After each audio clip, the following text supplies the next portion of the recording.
You know, my son is a big fan of Ronaldo, wherever Ronaldo is here. We're Ronaldo. And so we're going to focus on implementation and keep increasing the opportunities between our both countries. So thank you again, Mr. President.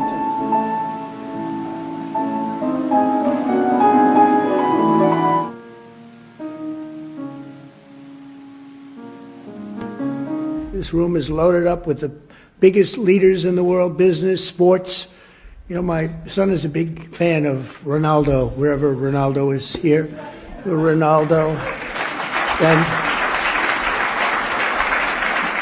And Barron got to meet him, and I think he respects his father a little bit more now, just the fact that I introduced you. So I just want to thank you both for being here. Thank you very much. Really an honor.